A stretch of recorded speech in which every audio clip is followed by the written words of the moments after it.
Okay, this will be the last section that we talk about in 286, and it's about transfer functions again. I am also testing a new microphone, so let me know in case this is still too low. So transfer functions in circuits are simpler than the previous section when we used to solve circuits with Laplace.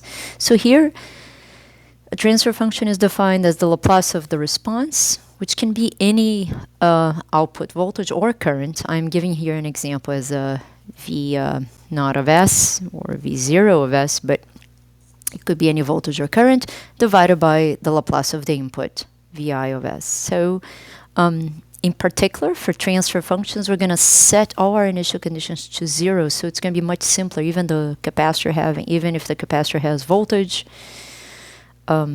when we start counting, or the current through the inductor is not 0, we're still setting it to 0 to find the transfer function. It's a general, output divided by input idea that we talked about already in chapter 14.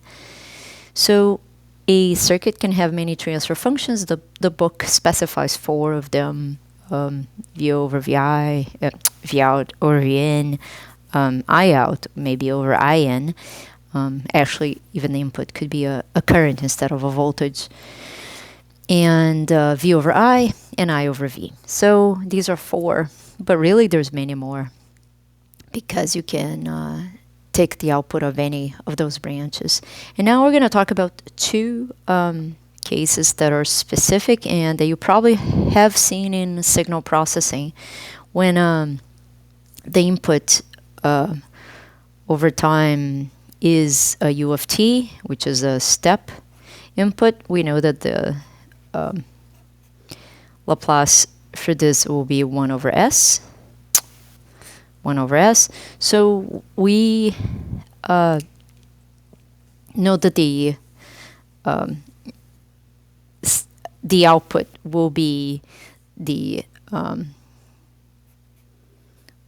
transfer function, which we found originally, h of s, times s, because this is basically in the denominator here. We put in the numerator multiplied by the h of s. So, and obviously we're going to do the inverse of this h of s times s to find the steps response. So the step response really is the inverse of h of s times s.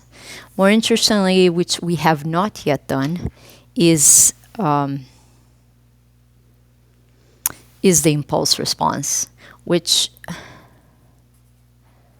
means that V of t is the delta Dirac.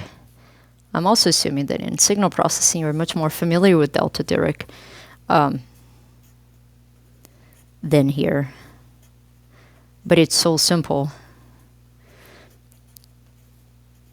because this is the input, because then the Laplace transform of this input is going to be 1. It's the simplest possible one. And then the output, obviously, will be exactly the inverse transform of the transfer function. So this is the impulse response going to be used also in mechanical engineering, for example, for a car, for airplanes. Often we do these things in physics, and then they transfer really well to mechanical engineering. So just as a reminder, in these 2 cases here, for both cases,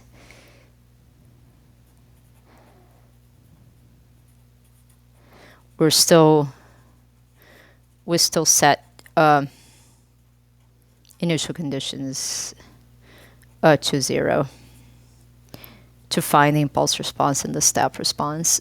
So these are the forced responses. And then if you want the full response of the system when initial conditions are not 0, you get away from the transfer function and you sum, possibly you use superposition. So you could solve a circuit using a transfer function plus the natural response with the initial conditions not set to 0 to find the full solution to the circuit problem. Now I'm going to do an example in the next video.